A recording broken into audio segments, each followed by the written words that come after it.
Okay, roll call.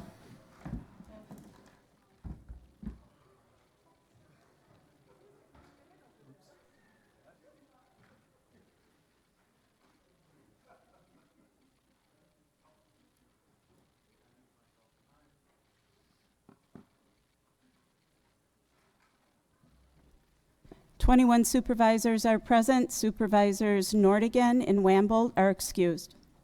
Okay, also present is Alexa Didinsky from Judiciary and Law, Ann Price from Executive, and Erica Bando from Human Services. Okay, before we start tonight's meeting,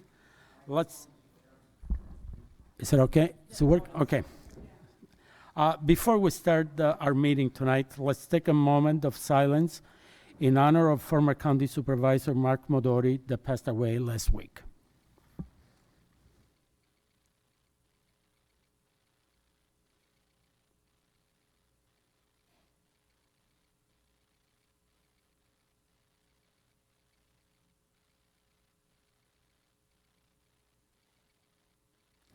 Okay. Citizen comments. I see that we have quite a few citizens. I don't really know how many are going to speak, but we'll do like the last time. We'll have 3 minutes each, and so we can have as many people as possible to speak. Any citizen comments?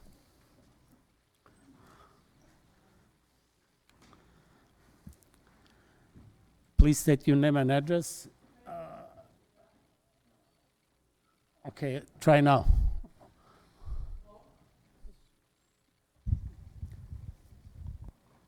Try again. Test. Thank you, sir. Hello, my name is Barbara Griffin, 2007 81st Street, Kenosha. I'm addressing this body again after my last meeting here that was a committee meeting about the Inclusion and Diversion Committee and the gentlemen that are applying or up for nomination for it. Having many sleepless nights pondering what I heard here, I have a lot of concerns. These two gentlemen are both of diverse background, both have had adversity, have both overcome that adversity to make successes of their lives. Both have serving the community with not only their time, one gentleman with his life, and we question them. It seems like some people in this committee already have a preconceived notion of what they want that committee to be. We don't want diversity on it. We don't want diversity of thought on it. And just because you may not agree with these gentlemen on some of maybe their political stances, they are qualified to be on there. And they do represent part of the community. And I feel that they should be given an opportunity to serve the community so we can move forward and make Kenosha County a better place. Thank you. Thank you. Please state your name and address. My name is Angela Kretschmer. I live at 7801 88th Avenue, Lot 255.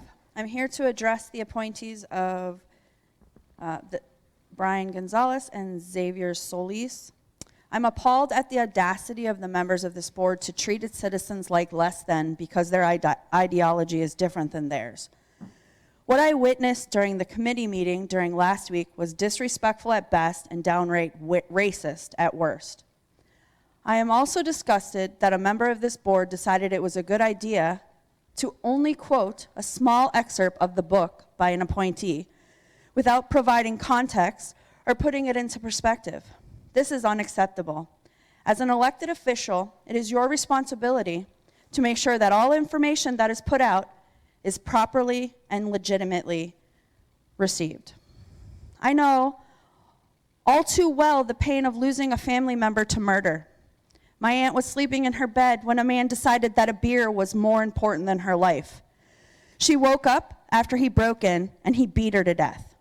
His attack was so heinous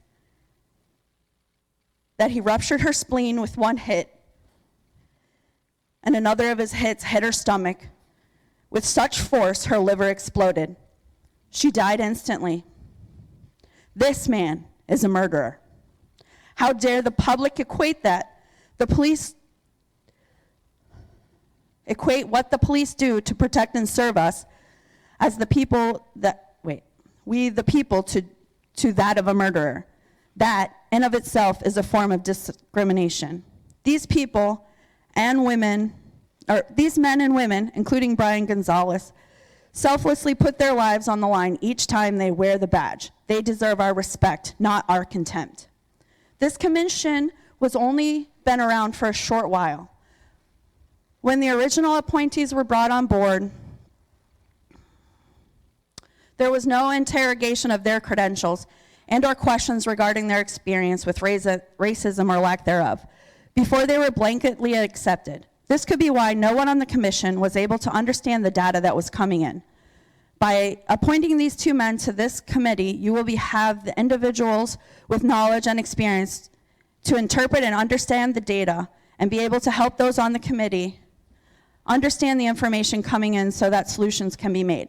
I am a citizen of Kenosha County, and as such, I have full faith that these two men have all the qualifications necessary to fulfill their duties and the roles that they were appointed to by Samantha Kirkman.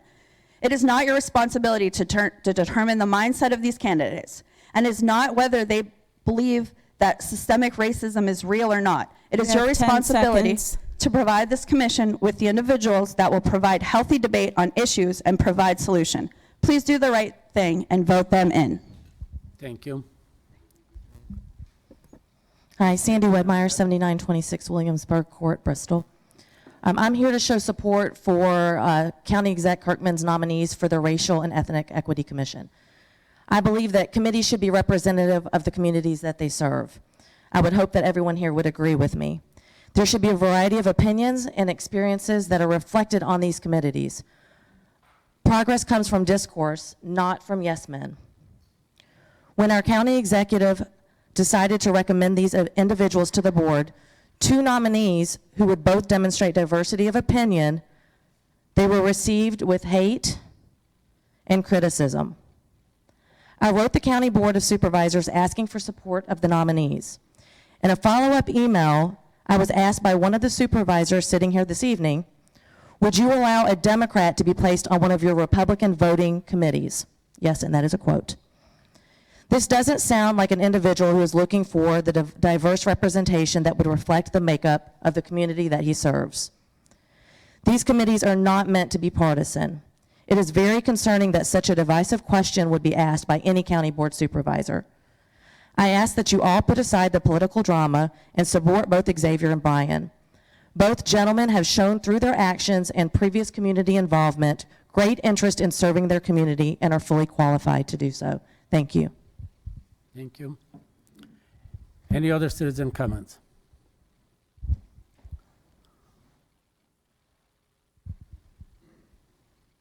Please state your name and address. Good evening. My name is Pamela Mundling. I live at 7327 11th Avenue in beautiful Kenosha. Speaking about Mr. Xavier Solis and Mr. Brian Gonzalez, I think they're two wonderful gentlemen with diverse backgrounds. One who's made Kenosha his home by choice, another one by birth and being raised here. They have different skill sets. One was a police officer who had to make a tragic decision and has overcome it and works to help other police officers in that situation overcome that terrible stigma and tragedy. And the other one works with the community to help give people an opportunity to be represented with legal assistance. I think this is great. I can't imagine people having problems with it. And I encourage all of you to support their appointment to the committee. And I thank you for your time. Thank you. Any other citizen comments?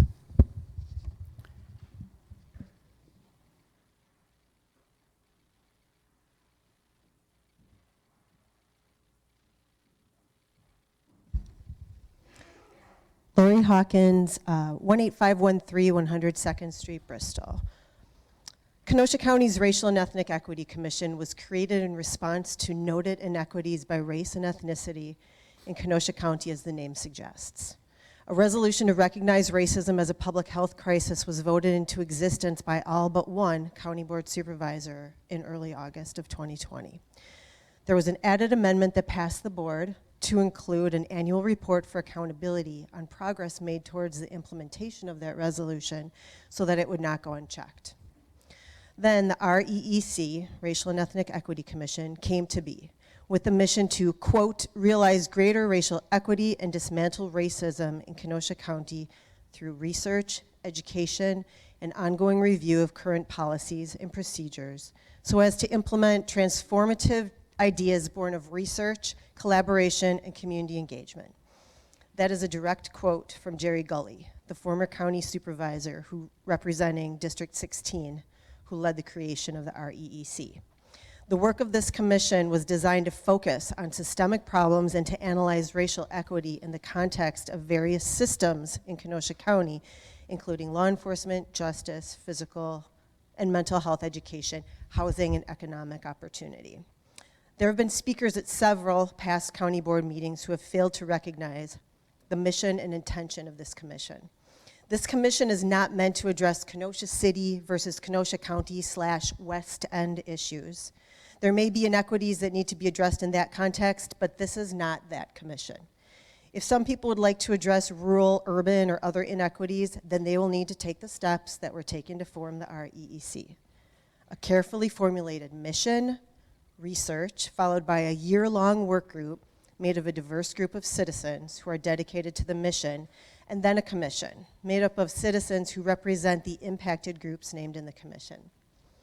I ask that this board recognize the spirit of the REEC and reject the two appointments before you this evening in favor of other current applicants who recognize the need for this commission and who have dedicated themselves to equity work in other spaces in the past. Thank you.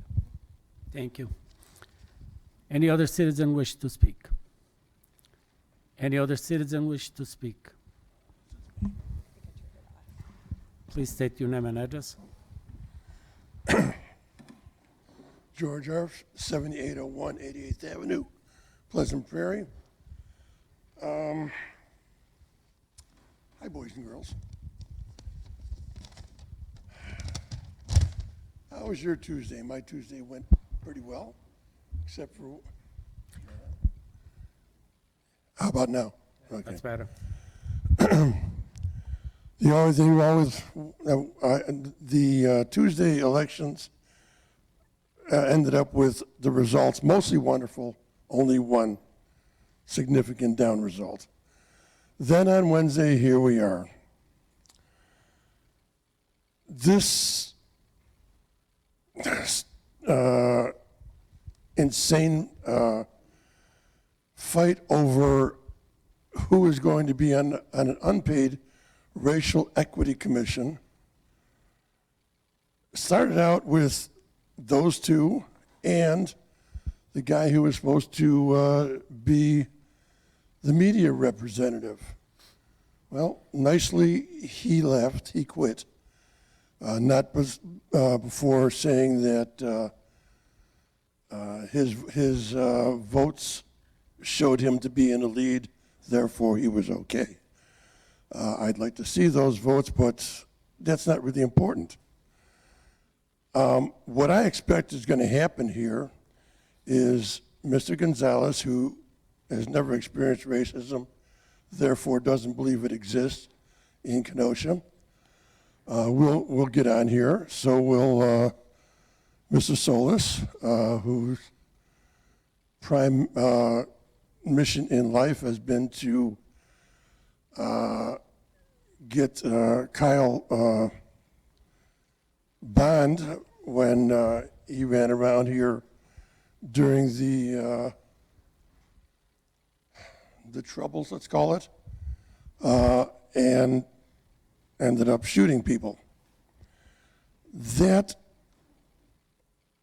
brought about things like we should have guns on county property. we should be the Second Amendment sanctuary status. These are 80% issues that you guys just steamrolled, and they are now part of Kenosha. I understand that there is a desire to implement a racial equity board. It would be nice if the people who were going to be on it actually accepted that there might be a racial issue with that. You have 10 seconds.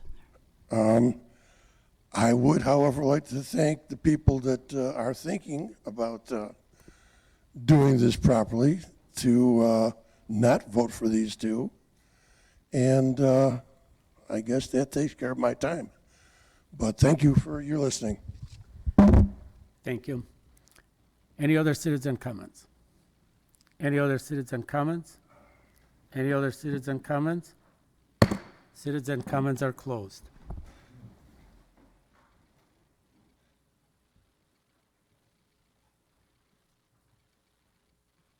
Okay. At this time, I really don't have any announcements, so we go with the supervisor's reports. Supervisor US. Thank you, Mr. Chairman. I'd like to give a report on joint services. We met last Tuesday. Yeah.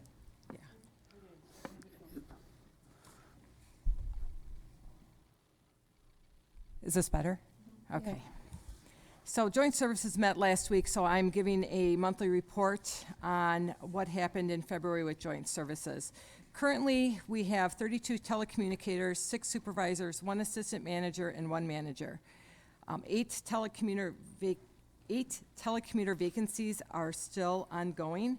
However, we do have 1 in training that will start soon.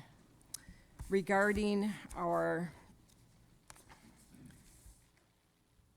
reports, in February, there were 4,173 911 calls that were received by the Communications Department, with a 97% of these calls answered in under 10 seconds and 99% in under 15 seconds.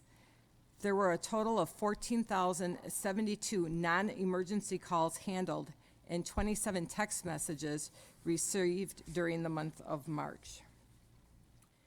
Regarding our records department, the record clerks processed 190 jail bonds in February 2023.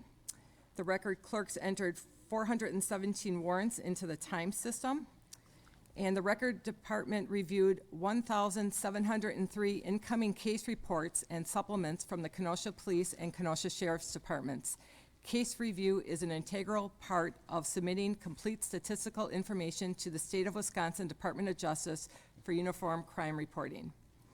In February, record staff took in 21 complaints and written reports while serving citizens at the front counter. They entered and wrote 74 repossession reports and also booked 9 juveniles after hours. The other thing I would like to bring to everyone's attention is we have a retirement coming up at the end of this week. Soledad Juarez. She has been with the department for 30 years.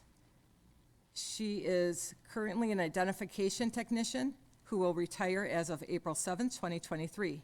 Soledad started her career at Joint Services as a record clerk in March of 1993. In 2010, after 17 years in the records department, Soledad transitioned to the Evidence Identification Department. She became a subject matter expert in latent fingerprint processing and comparison, as well as evidence packaging and storage. Soledad assisted in training new technicians and managers in the department. In addition to her normal duties, Soledad has provided interpretation assistance to the police department, sheriff's department, and the citizens at the front counter for Spanish-speaking individuals. Soledad's positive attitude and willingness to help everyone and anyone will be greatly missed. So I hope everyone will join me in congratulating Soledad on 30 years with Joint Services, and I wish her all the best. Thank you, Mr. Chairman. Thank you.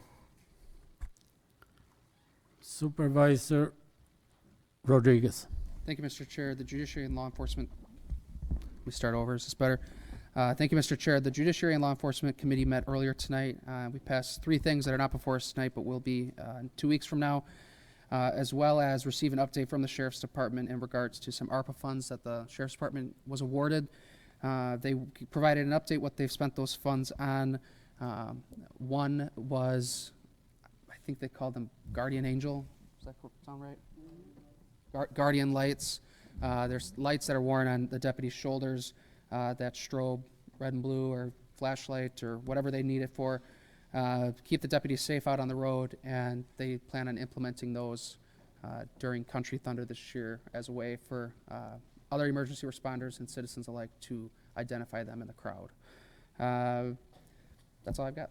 Thank you. Thank you. Supervisor Berg.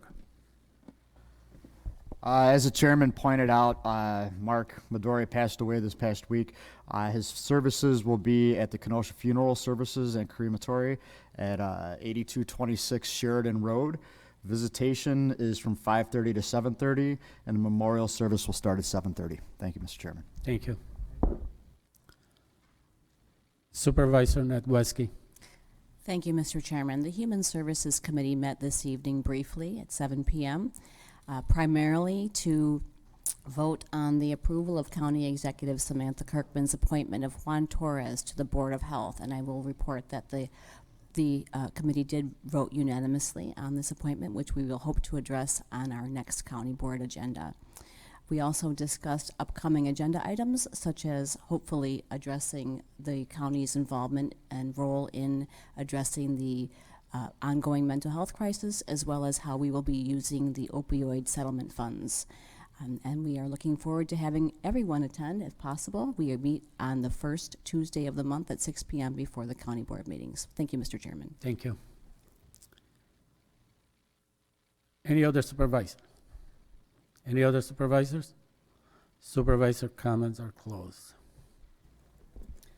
Old business ordinance, second reading to required. Ordinance 14 from the Public Works and Facilities Committee, an ordinance to ordain the conversion of a 4-way stop at County Trunk Highway F and County Trunk Highway O. This passed unanimously at committee.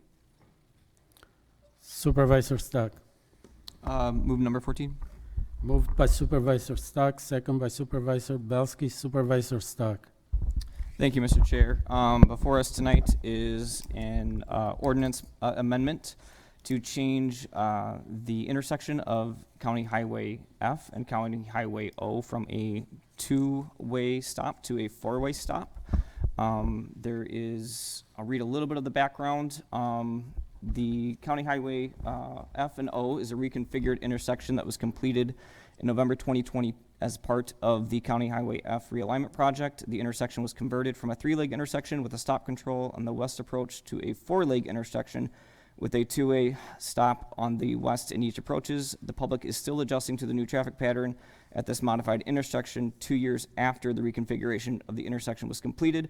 The county supervisor from the district in which the intersection is located is requesting for 4-way stop control to mitigate confusion experienced by the traveling public, as well as to reduce the number of crashes. The request is made due to the public's perception that the modified intersection would function better as a 4-way stop controlled intersection. The county has completed its investigation, and this report summarizes that the findings of the 4-way warrant investigation. So we did a study over 2 years where they monitored the traffic patterns. I'll read just a little bit of that. The traffic flow at this intersection was monitored for 2 years, and it was observed that some motorists assume that the intersection is a 4-way stop. Staff believes this confusion is due to the large size of the functional area of the intersection. Converting this intersection to a 4-way stop would mitigate the confusion, as well as reduce some of the crashes at the intersection. The staff recommends a 4-way stop at this intersection based on engineering judgment. And in conclusion, the determination of the study denotes that a 4-way stop is warranted at the intersection of County Highway F and O due to the approaching traffic volumes and the large size of the functional area of the intersection. This passed our committee, and I believe Clement is here tonight if there are any questions. Okay, thank you. Any supervisor comments? Any supervisor comments? Supervisor Carroll. Yes, Thank you, Chairman Nudo. Just wanted to offer my support for this. This is something that many of the residents in the area taking their kids to and from the school go through every day, twice a day. And I've heard from many folks out in our area. They'll be very pleased to know that that if this passes, that it's going to take place. I've gotten many comments from it, so I would ask the board to support this resolution or this ordinance. Supervisor Nedwesky. I concur with Supervisor Carroll. I have received an inordinate number of emails on this topic, and I believe it will be a much-needed safety addition to the community, so I will support this. Thank you. Thank you. Supervisor Grady. Thank you, Mr. Chairman.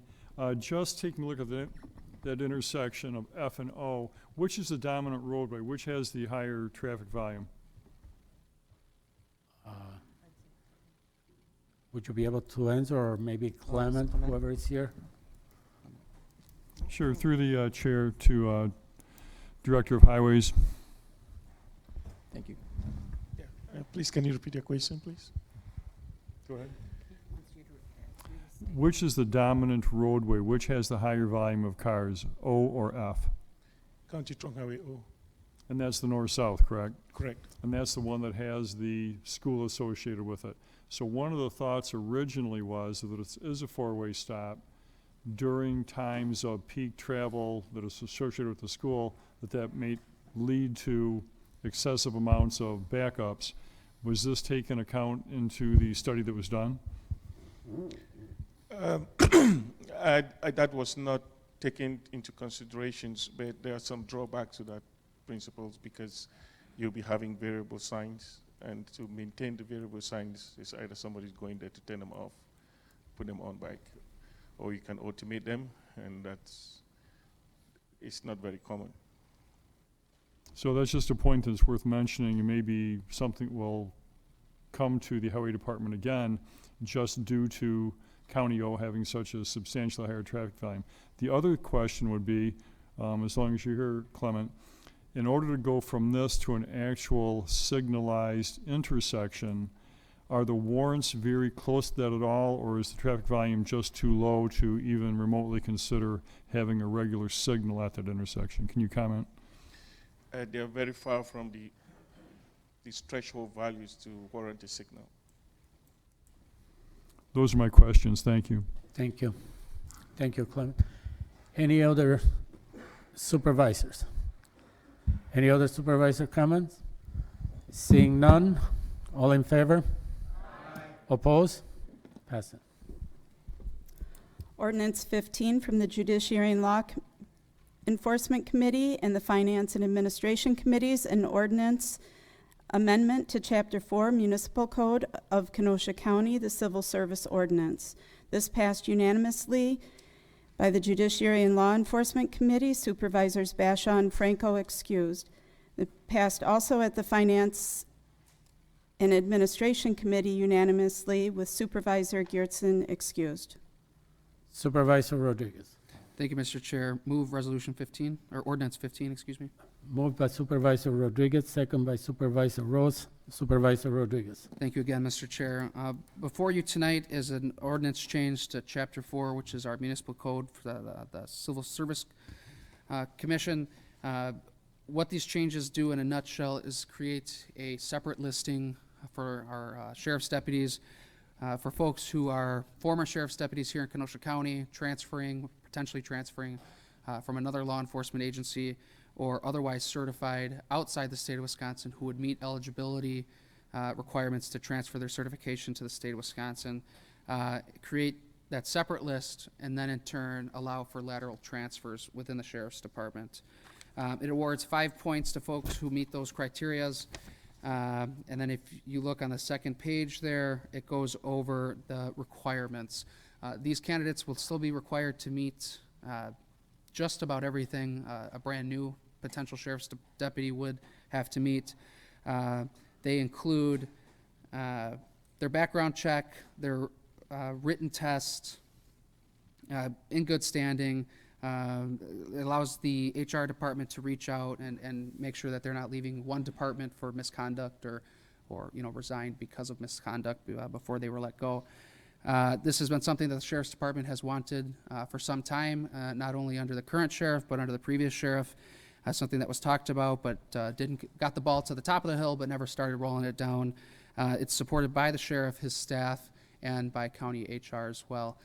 Tonight, we have with us the chief deputy as well as Clara from HR to answer any questions that any folks may have. Thank you. Any supervisor comments? Any supervisor comments? Supervisor Bashaw. Thank you, Chairman. I think I'll start by asking questions to Supervisor Rodriguez since you're a co-author. Is that okay? Yeah. The objective here is to, what should we say, accelerate the process of bringing officers in good standing to Kenosha County. Is that accurate? I think it's accurate. I would more so describe it as accelerate folks who are already trained and certified law enforcement officers, get them to be part of our team without making them start the process over, essentially. Because under what we have today, they start over as if they've never been a law enforcement officer a day in their lives. Okay, thank you for that. What it raises in my mind is a question then, because you just said to accelerate bringing back or bringing in quality officers who are in good standing and eligible, but it says they'll be consolidated into the current list as outlined in 401 blah, blah, blah. Correct. So the way hiring is done, same with promotions, folks are put onto a list and they're ranked on that list based on various things, their oral interviews, their test scores, physical fitness, things like that. This would allow the sheriff to pick from that list somebody who is already certified, who's on that list, and hire them, say, earlier or sooner than somebody who's, we'd have to spend the money on training. Okay, so it's not an ascendancy or a matriculation list where you're added at number 99 and you work your way to the top as the front line is taken away. He can select quality candidates who have a history or track record of service already there and pull them forward as long as they're applied to that list. He doesn't have any other qualification other than, yes, this is a candidate that meets our objectives, pull them forward. Correct. For certified folks, correct. Well, to be on the list, they're certified. No. You can be on the hiring list and not be a certified law enforcement officer yet. Is that correct? Yes. So, for example, like a recent graduate from Gateway who has not yet become a law enforcement officer, they would come, join KSD, go through their field training, go through that process before they're a full-fledged law enforcement officer. Okay, thank you. I'm not. The academy, not their field training. I'm not challenging you. I want to understand the intent Right. of it because I think we probably agree on the intent and where it goes. I'm trying to understand it because if they're just applied to a list in a conventional pool of candidates, how are we accelerating the process? How are we saying we have highly qualified individuals? Say I have 25 years of management experience, but I'm going to be applied to the list of somebody that just came out of school and they completed an MBA, thus I'm on the same list. I would, instead of thinking of it as a list, think of it as a pool. Pool list, same thing, his name's on a piece of paper. Right, but should this pass, that somebody who, say, is either an officer or a deputy all the way up to lieutenant or a captain, which right now we don't have those openings, but should we, instead of starting over, saying I'm a captain with, say, the City of Kenosha Police Department, why would I then join KSD and start over because you don't have lateral transfers? This would allow that. Okay, so this makes a full accommodation for lateral transfer. They don't go into a pool or a list. They can be brought into service in Kenosha County. They go onto a list of eligible hires. But from that list, with this change, the sheriff can pull from that list and say, we're hiring you because you're certified, because you have experience, and because, I mean, one, it's a time thing and it's a financial gain for the county as well. We're not spending time and money. Correct. No, I agree with all those. Okay. I'm trying to understand the acceleration Okay. part of it, so I I want think to that- understand how that works. I'm not finished. No, I know, but the chief, I think, wants to Yes, clarify that was where I was going next. Okay. Did I read your mind? You did. So, Chief Deputy and Clara, thank you very much. Start now. singing and it'll pick you up, guaranteed. Can you try now? There you go. So the acceleration comes with the points. So there can only be one eligibility list. There can only be one eligibility list by state statute. So what this process is asking for is to allow lateral transfers or those who are certified or certifiable by the LESB of the state of Wisconsin to apply. They'll still test, and they will get points added to their passing score, which is a federal and a state requirement that they have to pass before they can have extra points, just like the veterans' points. Once they pass, those points will be added to their score, which will then give them a higher ranking for the most part, because they'll have a higher score with those extra points. Not always. Someone could actually ace the test and still be higher than them, but it gives them a boost. So to bail Mr. Rodriguez out, the lateral part is not for captains, lieutenants, sergeants. It is just for us to be able to have another opportunity or an opportunity to obtain candidates who are already trained, right? This will cut down the process for those candidates, because right now our processes are about 3 to 6 months, depending, right? This will allow them to test at either their own availability. If there's a pool, we can bring in the police consultant institution to test them. They will then just go through the sheriff interview if they pass the test, and then put on this list, right? Just depends on where they would rank, and their ranking is based on their written test score. So maybe let me ask the question differently then. They resigned from Kenosha County in the last 18 months, joined another department, but they really want to come back home here. They essentially come in, I'll call it like a new candidate with merit points. Mm-hmm. Is that? That's correct. Then why would I want to come back here? Because it's a better place to work.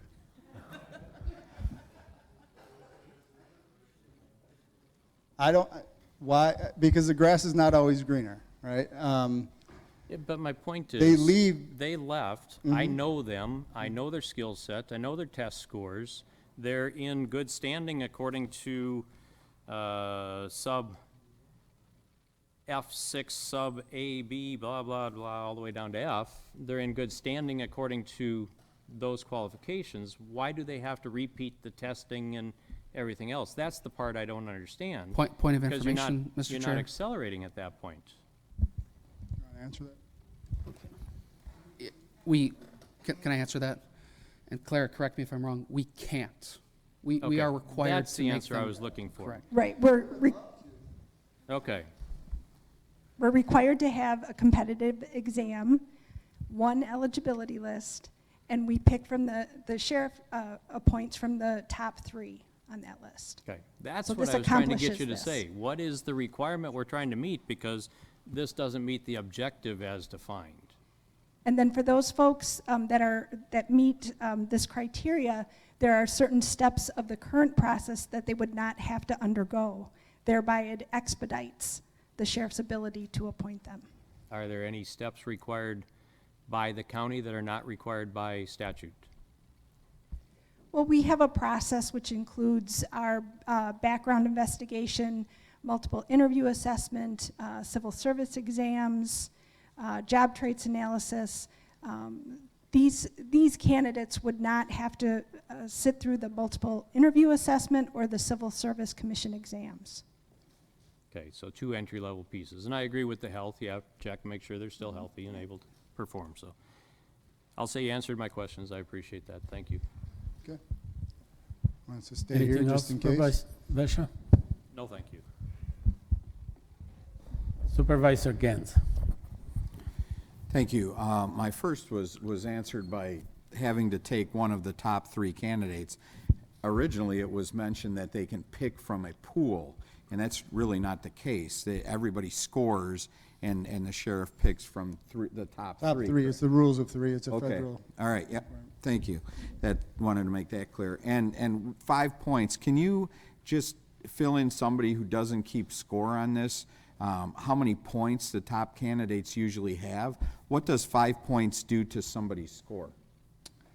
So a lot of times they're separated by fractions of points in a general. So veterans typically, they will score higher because they get the veterans points, and there's a whole matrix of who gets what. There's anywhere from 5 to 30 points that a veteran can receive depending on their disability status with their discharge. So 5 points can catapult somebody that has no preference points quite a bit higher. So typically, the highest I've seen on our rankings is, I think, an 87. You might correct me if I'm wrong, but 87. And then it goes all the way down to the entry level of 70, right? That's our baseline. They have to have a 70 or greater to be put onto the eligibility list. So, and I guess I'm assuming that taking the test and doing everything will put them up close to the top, and the 5% would 5 points would put them over, because in the scope of 87 points, 5 points isn't much. So I would assume that by the other testing and the other things that happen, they're up pretty close to the top, and then the 5 will move them. Yes. Okay. All right. Thank you. Thank you. That's all I have. Any other supervisor? Any other supervisor? Mr. Chairman. Supervisor Rodriguez? Thank you. And I just want to add, it didn't get brought up tonight, and maybe I'll kick myself for bringing it up, but it was brought up by a citizen, and I just want to address that citizen's concerns at a previous meeting. The concerns were, why can't somebody just transfer in, especially a former Kenosha County Sheriff's Deputy who's been gone a year or less? And we can't do that, as was previously stated, without, in a nutshell, getting rid of our Civil Service Commission. And while there are other counties that were alluded to that this could happen without the rigorous process that we go through in Kenosha County, I can't speak for anybody else, but I think I speak for everyone when I say it's not the direction that Kenosha County wants to go. And I've spoken with the sheriff, and I've spoken with the chief deputy about that as well as Clara. The Civil Service Commission is a good thing, and so to expedite it even more would require repealing the Civil Service Commission, and I don't think that's a good idea. So I just wanted to address that. That's why this isn't further reaching, if anybody was curious. Thank you. Okay, thank you. Okay, seeing no more supervisors that want to speak, all in favor? Aye. Oppose? Passes.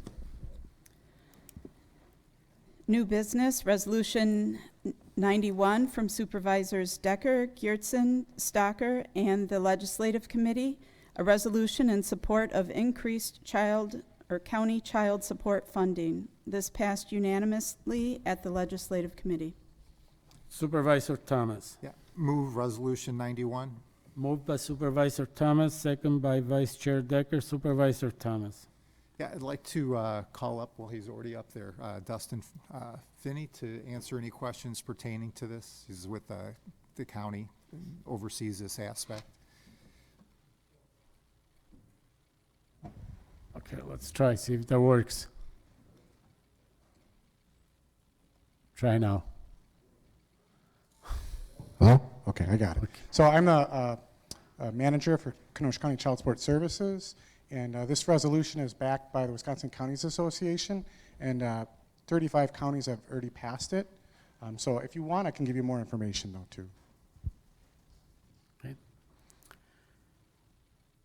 Any supervisor comments?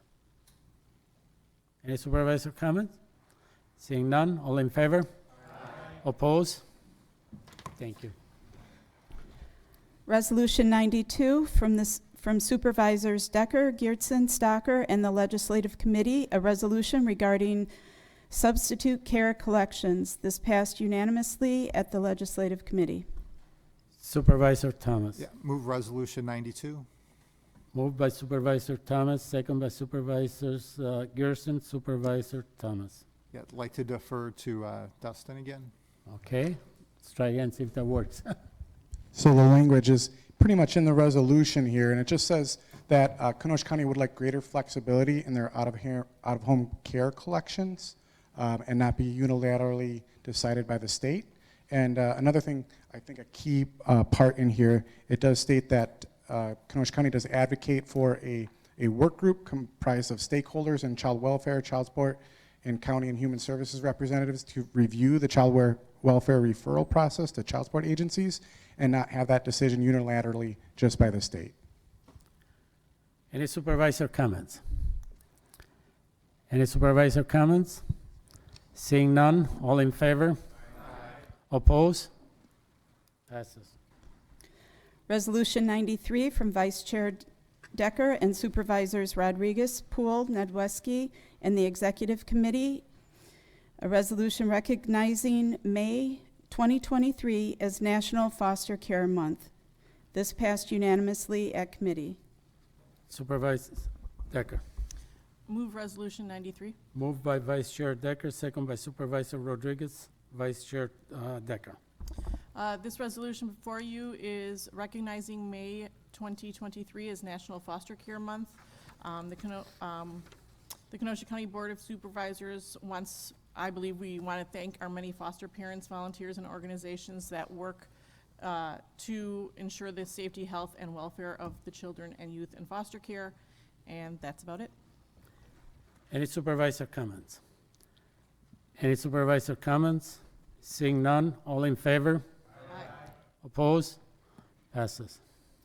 Resolution 94 from the Executive Committee, a resolution to approve the appointment of A. Brian Gonzalez to the Kenosha County Racial and Ethnic Equity Commission. This passed at committee 7-1, with Supervisor Rose voting nay. Vice Chair Decker. Move Resolution 94. Moved by Vice Chair Decker, second by Supervisor Thomas. Vice Chair Decker. I'd like the Chief of Staff for the County Executive, Tammy Rogstad, to come and speak on it.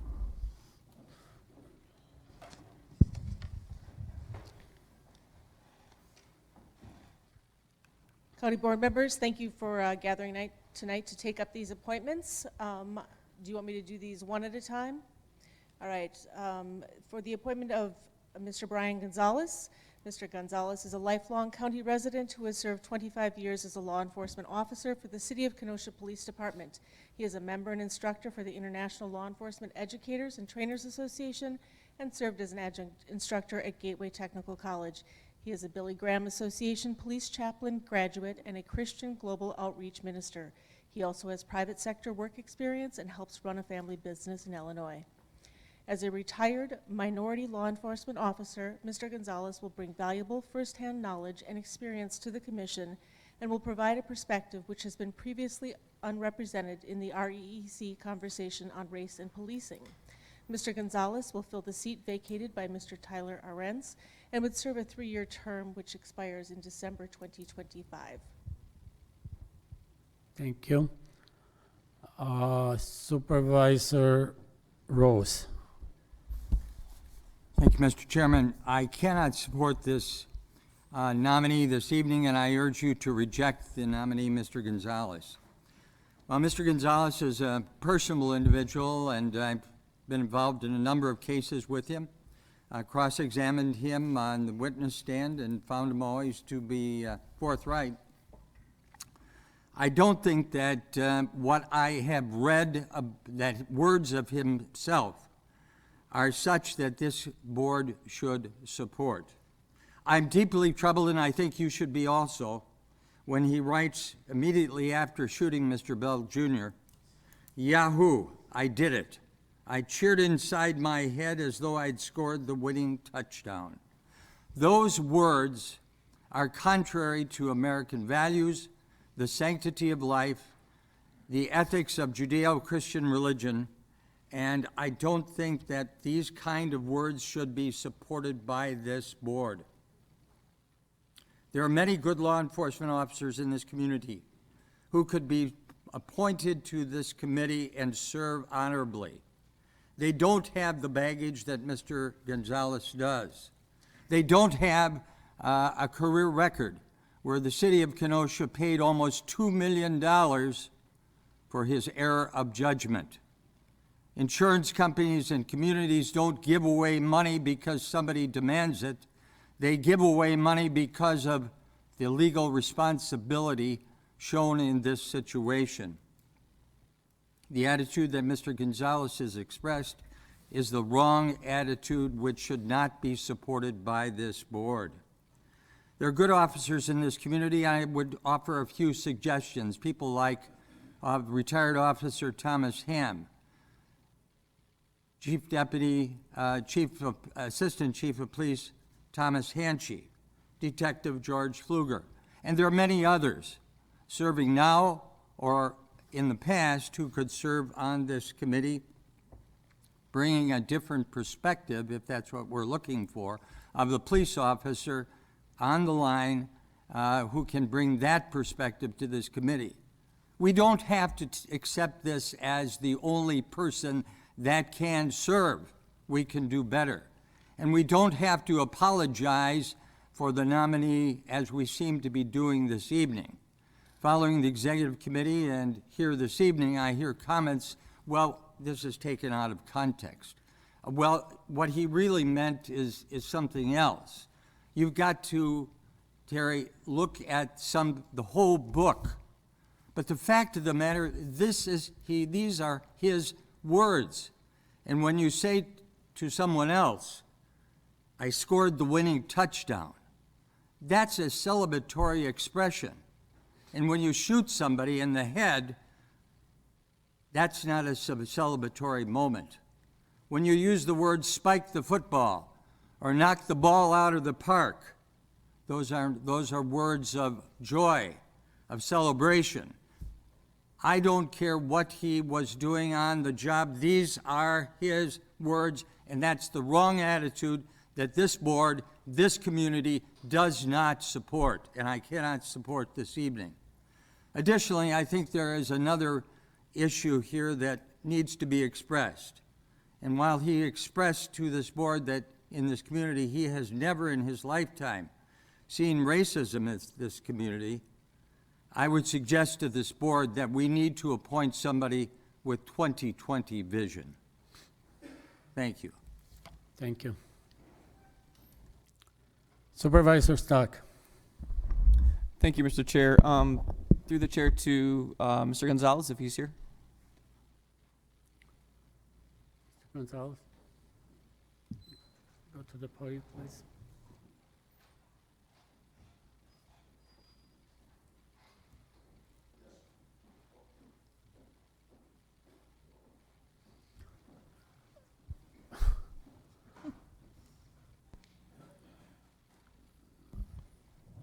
No? All right. There we go. Thank you for coming out. I just had a couple of questions for you. I had an opportunity to meet with a couple constituents of mine. They wanted me to ask you some questions. I was hoping to do it at the last committee, but you were out of town, so we'll do it tonight. So thank you for coming. It's been brought up several times. The statement was made by you that you personally have not experienced racism. I believe you said it at a county board meeting. That being said, do you personally believe that racism exists in our community? I believe that prejudices exist amongst people, absolutely. Okay, thank you. There's also been some concern shared that you will be dismissive of the topic of racism based on things that you've said in the past.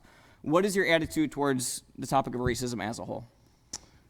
Prejudices are amongst people of all nations, right? Prejudices are amongst people of all kinds, whether it be Christians against Catholics, whether it be Catholics against Muslims, whether it be something like that. There's always some sort of prejudicism against people. Those comments that I had made, of course, were taken out of context. It was during a county board meeting that was deciding whether or not they should hire a equity, diversity, inclusive person specifically for that. My comments were in the midst of all of what's going on in the city and the county while I was applying or becoming part of the police department or in a job. I didn't experience the racism. So it was in the context of what this county was creating as far as position went. I also said in those comments that I didn't think it was the county's job to put a brown man on high for me to look up to, all in the same context of I don't think it's the government's job to hold over my head or anybody else's persons of color, somebody of color, and think we have to own up to that. to me, that was very disparaging. So it was in that context that I said it. Thank you. Besides your, you've been a Kenosha resident for most of your life. Besides your life experience living in Kenosha, what other experiences or expertise do you feel you bring to the table to this commission? Well, considering I've been a police officer for 25 years, I worked in every part of this city, literally every part of the city. 20 years I spent on third shift law enforcement. I saw people at their highest, and of course I saw people at their lowest. I've had many conversations of people of color, whether it be white, Hispanic, it doesn't matter. I've had them both in Spanish, I've had them in English, I've had conversation after conversation. I've been able to help people at their lowest form. I have done the work of individuals that these guys in this room, these law enforcement officers, the things that they do on the street, the individualized help, the hugs that we give people, and we don't look at color in those particular situations. We see people who need help. And I've been able to do that. I've been privileged to be able to do that throughout my whole career. So when it comes to these kind of commissions and these kind of things, the way I look at this, it's another privilege to not only help the citizens. I mean, I hear all these citizens come up here and say all these things, and I think it's fantastic that we're able to, in this country, come up in front of all of you and state all the reasons why we don't think. But we should also be able to say why we do think. So when I take this commission position, I take it seriously in the sense that I'm going to look with a skeptical eye at all the data. And I will do as I've always done as a police officer and treat people fairly. I'm a Christian man. I first and foremost am a Christian. And nothing else is going to step above that. I hold those principles higher than anything. Yes, thank you. And you answered, I was just going to ask how your time on the police force has shaped your views, and I believe you answered that very well. So thank you so much for coming tonight. I appreciate it. Welcome. Thank you. Supervisor Geschke. Thank you, Mr. Chair. I'd just like to start off by saying that I do welcome and value diversity, including diversity of thought. And I think that having a team of people with different perspectives and approaches and ideas all working towards the same goal can be a great way to solve a problem. But for that approach to work, everybody must, at a minimum, all agree upon a shared goal. Even if they have differing approaches or ideas to reach it, they all need to be working towards the same goal, not working against each other. So I just want to say that I've read all of the applications for these two positions.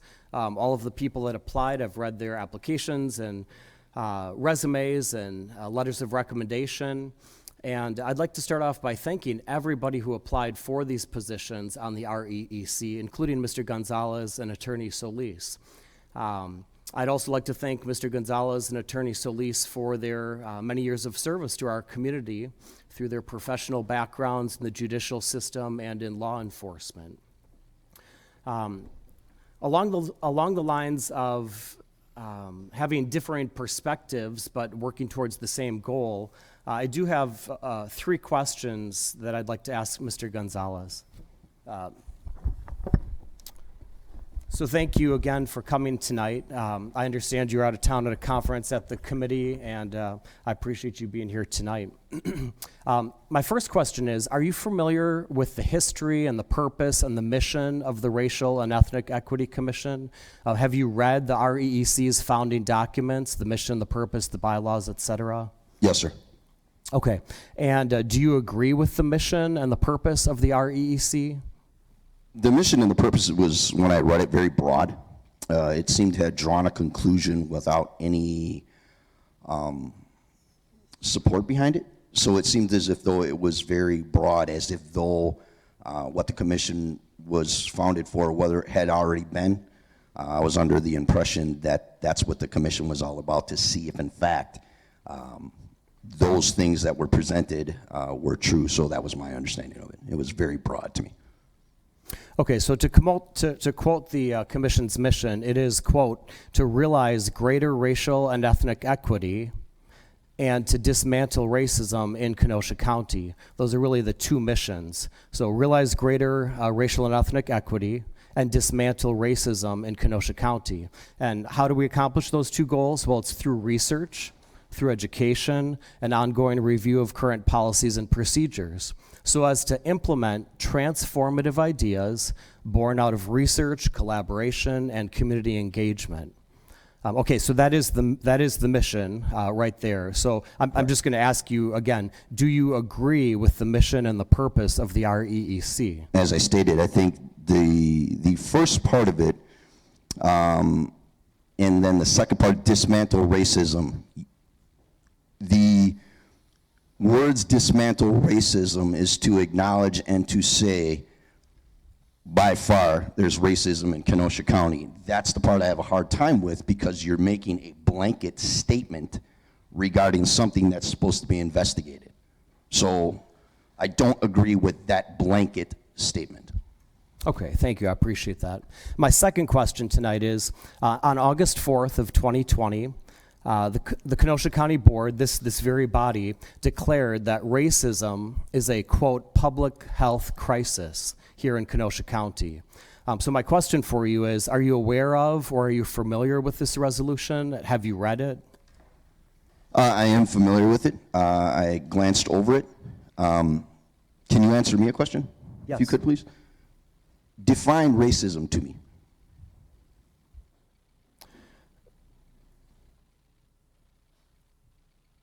I guess in the most simple terms, I would say treating people differently based upon their racial or ethnic background. That's racism. That's what your definition of racism is. Therefore, is that the commission's definition of racism? Is that what that is? Is that what you're telling me? I'm not answering on behalf of the commission. I'm asking you questions whether you're interested in serving on the commission. Well, to clarify, I was just asking you a clarifying question because you Okay, read me something. hold on. Let's not to have a debate. If it's got a question, let's answer the question, but let's spit it up. I mean, we don't want to go all night. This is Mr. Chair, I have 3 questions. I'm on my second question. I understand that, but I don't want it almost like a debate, everybody asking questions to each other. Okay, then we'll just make these Let's one-way spit it up. questions Thank then. you. Okay. Let's spit it up. So my question is, this board declared in August of 2020 that that racism is a public health crisis here in our community. So my question is, do you agree with that? Do you personally believe that racism has risen to the level of a public health crisis? And do you further believe that Kenosha County government should work to address this crisis? I guess my question to that is, how is it a public health crisis? That's a very extensive issue, what you're dealing with. Does that mean people are having more heart attacks? Does that mean people are having more panic attacks? Does that mean, see, health crisis is something different to me. That's the hard time I have with. I think it's a very blanket statement to say it's a public health crisis. Okay, well, this resolution was a several-page document, and it doesn't seem that you're familiar with it, but it does list in detail how it came to the conclusion that it was a public health crisis. All right, my third question for you would be, could you please share with us, this is just an opportunity to share whatever you'd like to, could you please share with us some examples over the past 5 to 10 years of ways that you've worked to help dismantle racism in our community? Again, dismantling racism is one of the goals of this commission. So could you share with us some examples of ways that you've worked to help dismantle racism? Another question. Were these questions asked of the original folks that were put on this commission, and was this a question that you asked of them? Okay. Go ahead. Do you want me to go back and He forth? answered your question. No, he answered your question. So do you have any more questions? Okay. So my follow-up question on this is, could you share with us some examples of organizations that you've been a part of or activities that you've participated in that have helped our community to realize greater racial and ethnic equity? Again, greater racial and ethnic equity is a purpose of this commission. So would you be able to share with us some examples of organizations you've been a part of or activities that you've participated in that's helped our community to realize greater racial and ethnic equity? Well, I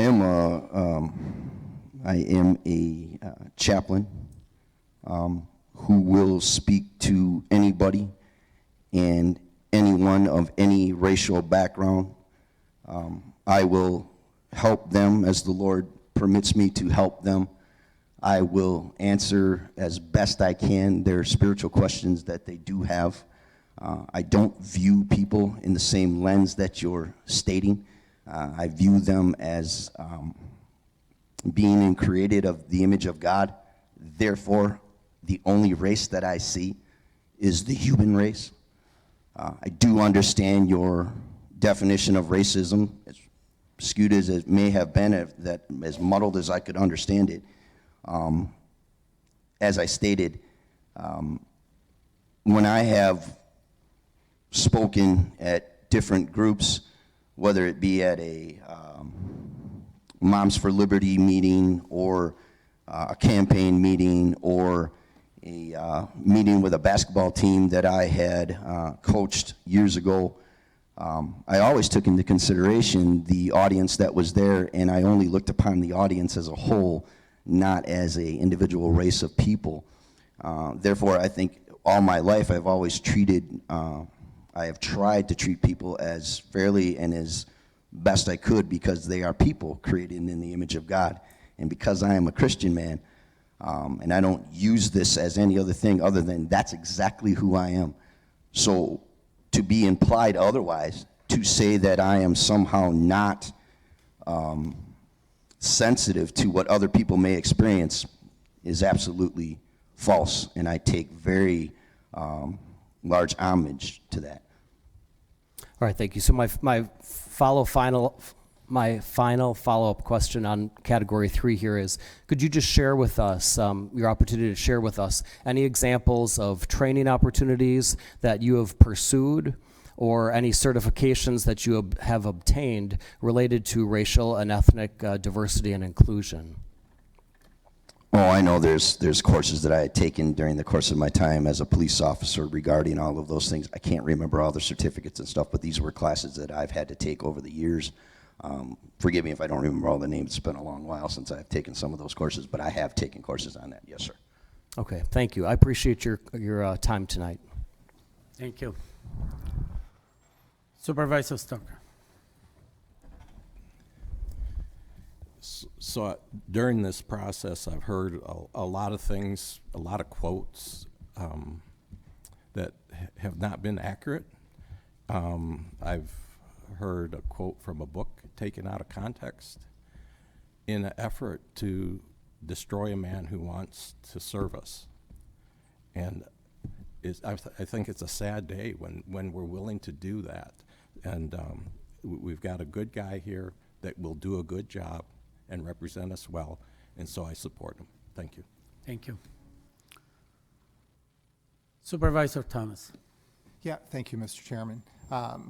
Just like I say, I sit on this commission, and part of me being on it starting this past summer was asking a lot of these same questions. I was not part of the county board when they passed this resolution, where racism was a systematic health concern for the county.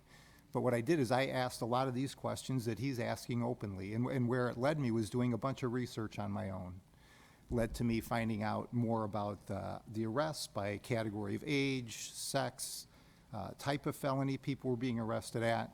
Led to me finding out where 911 calls are coming from, sort of the funnel system that we have from our education system to corrections, which has led me to talking with the superintendent of schools, to our DCFS, and how we handle habitual truancy and chronic absenteeism, and seeing how that's funded. We need someone that's going to ask questions like this, to be questioning everything. Okay, I think not experiencing it, and you can all look at me and say, you would never appoint me to this board. People in here would talk against me, but personally, I've done more research and more time in this than I can say anyone that's been on that board since I've been on it. And I have stacks and stacks and files of data. And it takes someone who's curious to find the truth, because data is telling us a story. And Mr. Gonzalez has attended several of those meetings going back to, I believe, September or October. He asked me for this documentation that I was submitting to this committee for their review, and he took the time to look it over. He's done his own investigation, and he's followed up with me.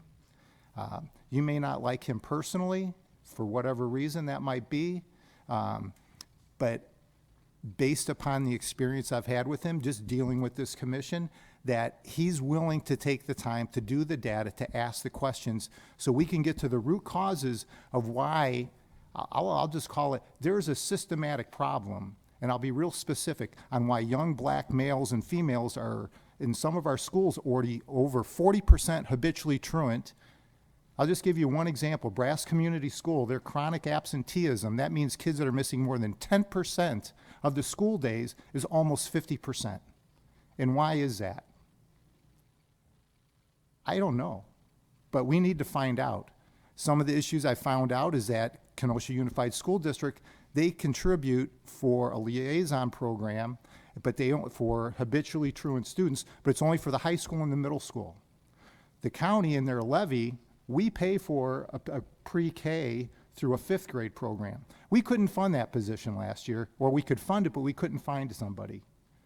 But why aren't we focusing on K through 5 when we can eliminate these kids from getting into these bad habits and only addressing it when they're in middle school and high school? We get several grants for that. We have all kinds of different programs. It takes someone who's willing to go down and take their time away from their personal life to investigate all this, to find out where the problem is. And if we don't have people on this commission that is willing to dedicate their time and just look at the facts and go down those rabbit holes, nothing is ever going to change. If you guys don't like Brian Gonzalez and Xavier Solis, I know you would not like me. I can just tell you that. I'm a white old guy that's got no hair, right? I mean, I check every box. But I have spent more time on this than anyone else on that commission. I can just tell you that flat out. That's the truth. So he's going to go down that same path. I'm sure Xavier will as well. I'm not going to speak on his behalf. His reputation and his credentials from both these gentlemen speak louder than anything else I can say. So I hope everyone here fully supports them, and I hope once they're approved that the community will support them as well. Thank you. Any other supervisors? Any other supervisor? Seeing none? Roll call requested.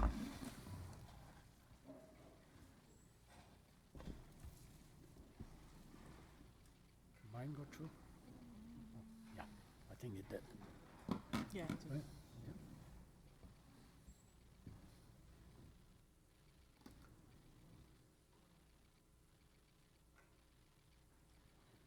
Resolution 94 passes, 12 yes, 9 no.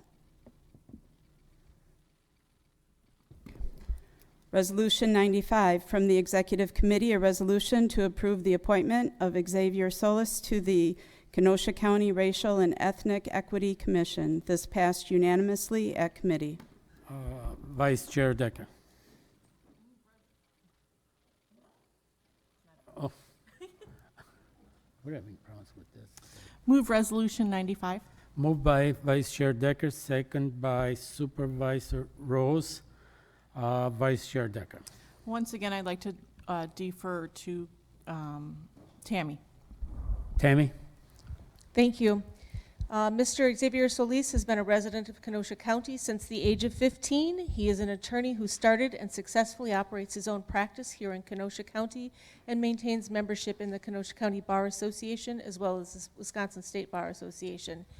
His is an inspirational story. Mr. Solis grew up in a low-income family. Despite not graduating from high school in the traditional manner, he became the first in his family to graduate from college and went on to attend law school and earn his doctorate.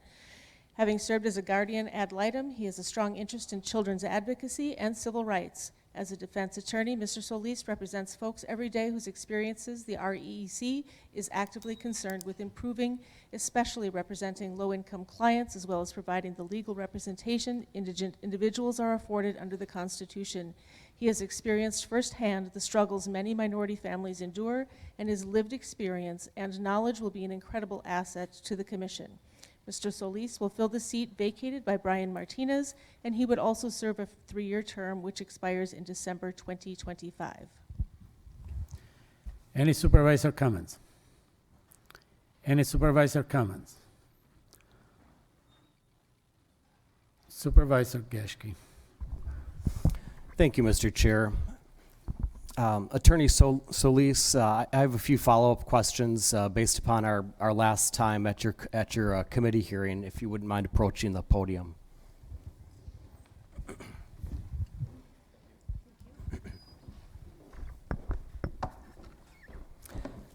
Thanks for coming out tonight again. And based upon our last conversation, you had said that you'd like to read through some of these documents, be a little bit more familiar with them in order to give a more informed answer. So some of these questions tonight may sound familiar because I've asked you them earlier, and I asked your colleague as well earlier tonight.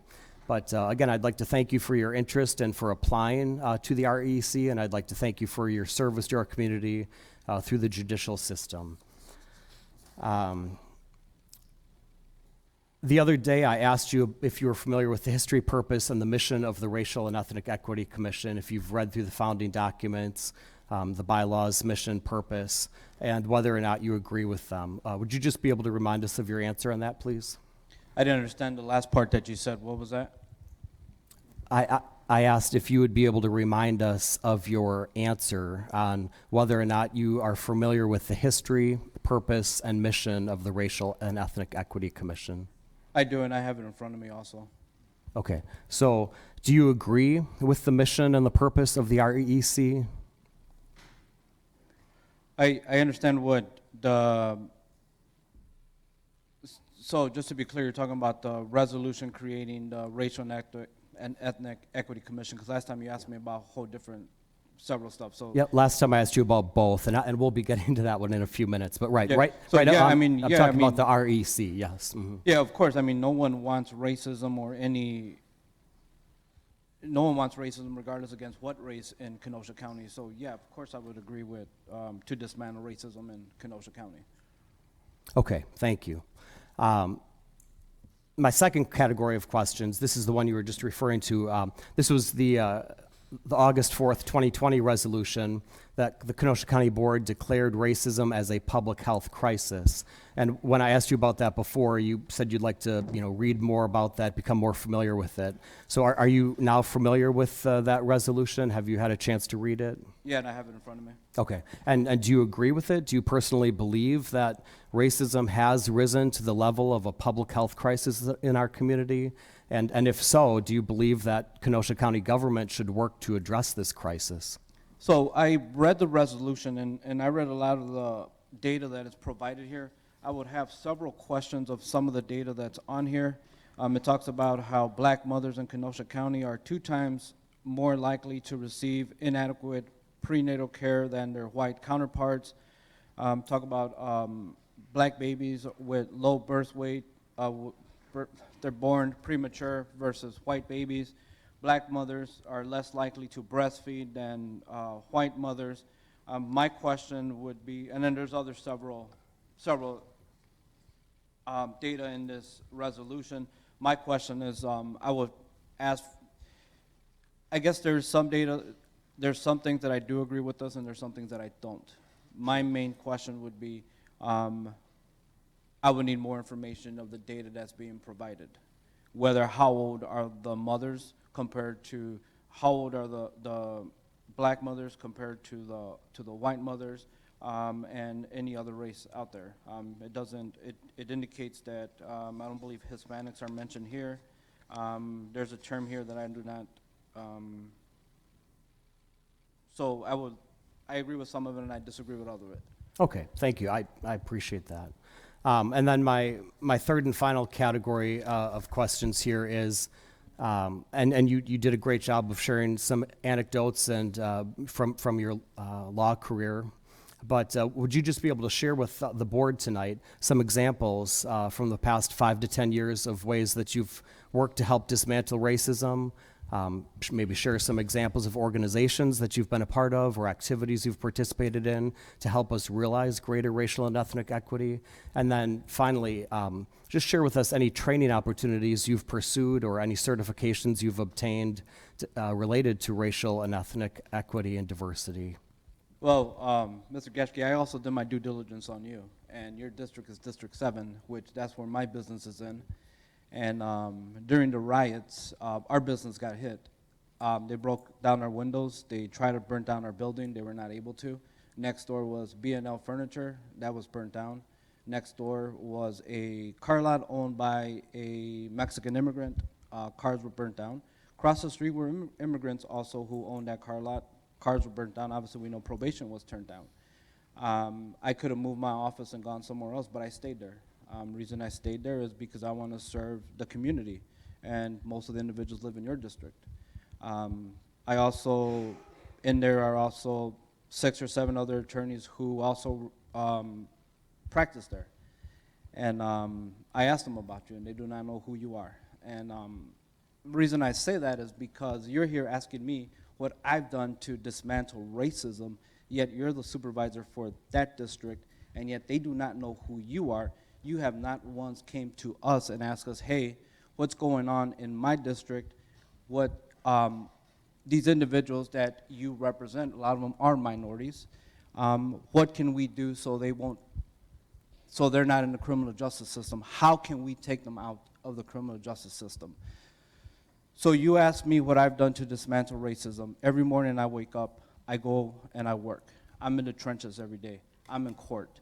Regardless of what race my client is, and I represent everyone, I will fight to make sure that they are treated with respect and they are treated equally under the law and under the Constitution.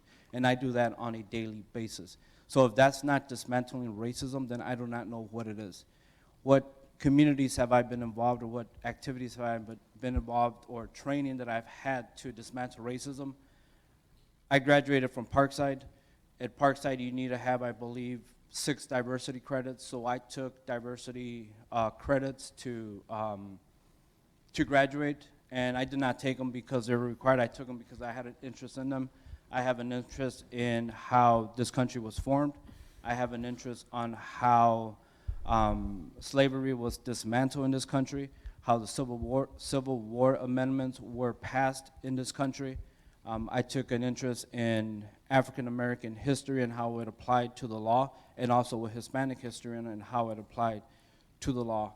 So based on my education, and I also have taken training of CLEs through maintaining my law degree of diversity training or some ethnic CLE training. So I have the training that you're looking for or that you're trying to ask me. That's great. I appreciate that. All right, that's all my questions. Thank you, Attorney Solis. Thank you. Supervisor Rodriguez. Thank you, Mr. Chair. Thank you, Attorney Solis, for being here tonight. As I'm sure you recall, I questioned you at the Executive Committee for quite some time, maybe north of a half hour, and I'm not going to do that tonight. Don't want to rehash all of those things, but there was something that I thought we had cleared up that we heard again tonight during citizens' comments that is still being perpetuated out there. So I wanted to address that, and then just some housekeeping with a few other things. We've heard time and time again, we've seen printed in the Kenosha News, in the Racine Journal-Sentinel, Milwaukee Journal-Sentinel, NPR, Wisconsin Public Radio, everywhere. You are an attorney for Kyle Rittenhouse. That's what the media is putting out there. I know that's false, and I guess I'll just ask you, did you ever personally represent Kyle Rittenhouse at any point, either before his trial, during his trial, or after his trial? No. Did you personally raise funds for his bail? No. Did you personally donate any of your money to his bail fund? No. Did you post his bond? No. I wouldn't be able to. No. And at the time of his bond being posted, did you represent the foundation that posted his bond? No. And did you ever personally represent Lynn Wood? I didn't hear that. Did No. you ever personally represent Lynn Wood? No. No. And you did at some point represent the foundation that posted the bond for Kyle Rittenhouse. But at the time of you representing that foundation, Kyle Rittenhouse was not a client, if you will, of that foundation. Is that correct? Correct. Okay, thank you. I just wanted to clarify that. I don't think the county executive could have picked a better person for this commission. Attorney Solis has devoted his life to serving the most underprivileged folks in our community. I see it firsthand as a colleague of Mr. Solis in my work as an investigator and his work as a defense attorney. We heard briefly from the chief of staff that he served for some time as a GAL, and that during that time he advocated for our most precious commodity, our children. And it wasn't just our children. He advocated for those who don't have a voice at all, whether they be children, whether they be mentally handicapped, or whether they be the elderly. Mr. Solis took it upon himself to serve in that role because he knows, like all of us know on this county board, that people are deserve dignity and respect, no matter their social standing, no matter the color of their skin, no matter who they love, no matter who they go home to at night. Is that correct, Mr. Solis? That's correct. That's correct. He's put himself through school. Like we heard, he didn't graduate from high school the traditional way. He earned his HSED. He then put himself through Parkside, where you served in student government. Is that correct? Yes. And you were instrumental at Parkside in getting students involved, and most specifically, you were instrumental in not only just getting them involved, but creating a place for students to gather to share ideas. Oftentimes, my time at Parkside, where they disagreed in the student center. Is that correct? Correct. And your name is donned on the wall as you enter Parkside because your fellow students, the faculty, the staff who serve Parkside, they recognized you with others who devoted so much time and effort into ensuring that students had a place to gather. My name's on the wall at Parkside, yes, at the Union Center. And again, he's not only served as a GAL, he takes public defender cases. We heard about that at committee. It wasn't brought up tonight. I just want to highlight that. Attorney Solis, are your public defender cases that you take on, are they paid to you at the same rate that you would charge a private client? No. Are they, can you just kind of summarize, is it a fraction, is it half, is it 75%? It's not even half, it's less than a fraction, maybe. I mean, I don't want to get into who I represent and clients and stuff like that. So it's we don't have to dig deeper in that. It's a fraction. Correct. And you're doing it because you believe that folks deserve representation. Correct. And these are oftentimes folks who, you know, they qualify for a public defender, but the public defender's office is so underserved and understaffed through no fault of their own, but they can't get to everybody. Is that correct? Correct, and there's very few private attorneys who would go and take these cases also. Mr. Solis has raised his children. He put himself through school. Being a minority and having biracial children, if you don't mind, I'm going to share because I've already okayed it with you. Mr. Solis has biracial children who are black and Mexican. Their mother was black, and obviously Mr. Solis is of Mexican descent. He knows what it's like to go through the trials and tribulations. His children most certainly know what it's like to go through the trials and tribulations of having a different colored skin tone. But more importantly, Mr. Solis knows firsthand the trials and tribulations that go with having a certain color skin, but a different kind of thought. And I commend you, and I commend Mr. Gonzalez for coming forward and putting your names in the ring, because you guys got put through the ringer, for sure. And while traditionally we don't have applicants or people who are speaking ask questions of the county board, some questions were asked tonight, and the questions were these questions asked to us or to the previous commissioners? And the answer is no. On a slate, they were approved, and I voted for them. But here we are, many of them resigned. And what I believe, they found an excuse to resign. They weren't committed to dismantling racism. They were committed to shaking their fist angrily and shouting, "We have a problem, we have a problem. We don't know what the solutions are, we don't want to talk about the solutions, but we have a problem." We have Mr. Solis here today who has devoted his life to finding solutions for folks who are underserved and underrepresented. I'll be supporting Mr. Solis tonight, and I think everybody should as well. Thank you. Thank you. Supervisor Nedweski. Thank you, Mr. Chairman. I just wanted to thank Mr. Gonzalez and Mr. Solis for putting in your applications and for your service to this community. It's clearly been invaluable, and I am disappointed in the amount of disrespect that you have been shown by this community during this process. I thank you for sticking it out. Thank you very much. You're welcome. Any other supervisors? Any other supervisors? Seeing none, all in favor? Roll call requested.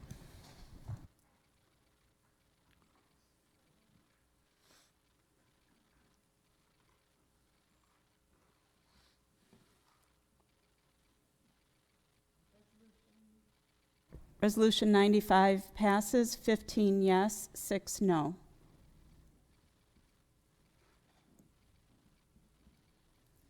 Resolution 96, from Vice Chair Decker and Supervisors Rodriguez, Poole, Nedweski, and the Executive Committee, a resolution recognizing May 2023 as National Military Appreciation Month. Vice Chair Decker.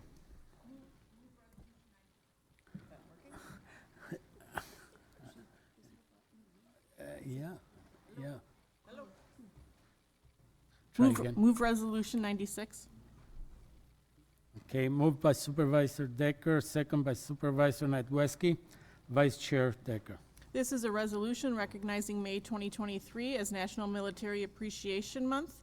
As a Kenosha County Board of Supervisors, we want to encourage all citizens to recognize the valor of our veterans and the sacrifices made by our military personnel and their families. Any supervisor comments? Any supervisor comments? Seeing none, all in favor? Aye. Opposed? Passes. Policy resolution, first reading to required. Policy resolution number 5 from Vice Chair Decker and Supervisor Rodriguez and the Legislative Committee, a resolution to adopt a policy regarding in-person meeting attendance.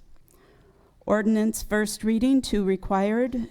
Ordinance 16 from Supervisors Bashaw, Franco, and the Legislative Committee, an ordinance amendment of MCKC Chapter 2.05, Sub 4, Standing Committees.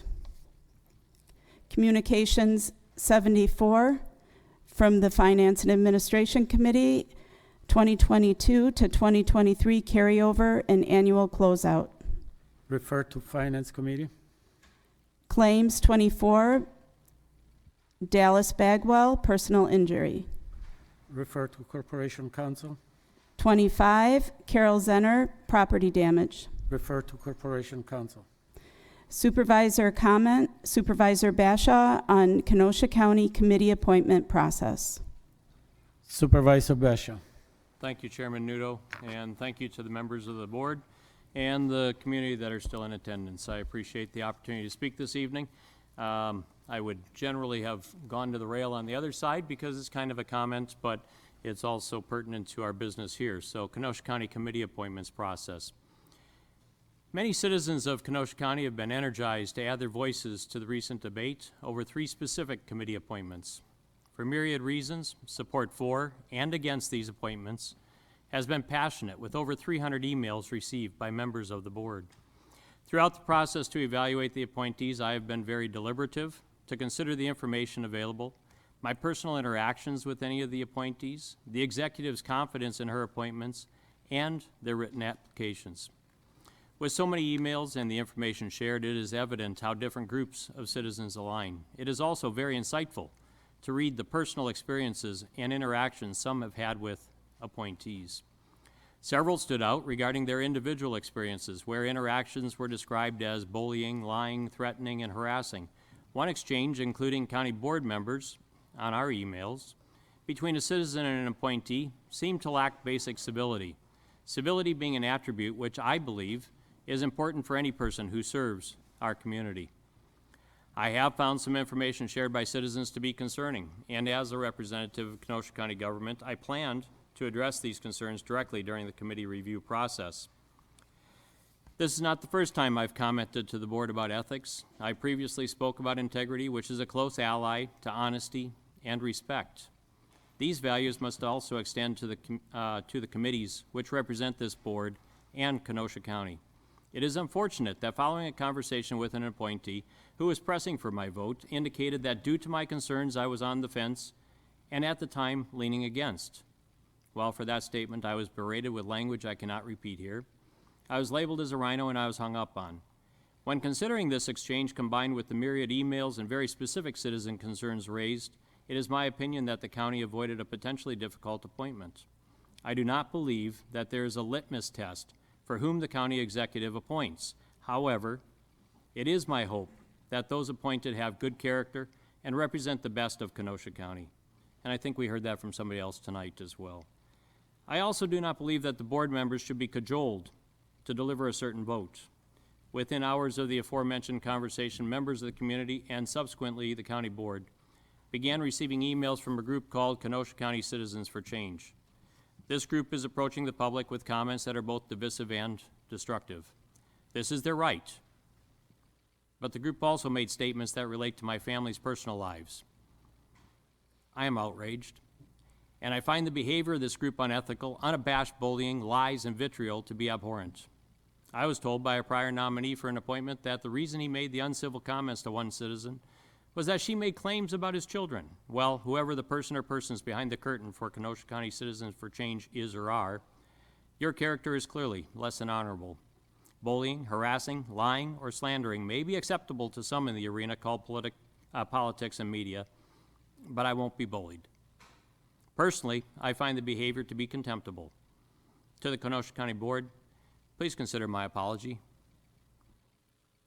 As you've received many emails related to this deliberative process expressing what one could only describe as stemming from a revenge campaign. It is unfortunate, and I'm sorry you've been dragged into the mire. Citizens who are willing to provide their time, competence, and dedication to serving the needs of this county deserve to be treated with respect as the board does its due diligence.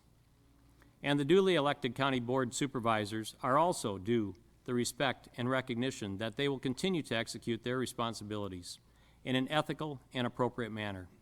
We will not be intimidated, threatened, or coerced to bend to the whims of any individual or group. I am confident that this board will continue to provide every appointee presented with a civil, equitable, and appropriate review through the county board process. This process is not broken, but it also should not be abused. So thank you very much for allowing me to speak. Thank you. The approval of the March 21st, 2023 regular meeting and March 28, 2023 Committee of the Whole meeting minutes by Supervisor Stock. Supervisor Stock? Motion to approve. Moved by Supervisor Stock, second by Supervisor Beshel. All in favor? Any comments? All in favor? Aye. Opposed? Motion to adjourn by Supervisor Rodriguez, second by Supervisor Gersten. Any comments? All in favor? Aye. We are adjourned. Gee, nobody wants to comment on that?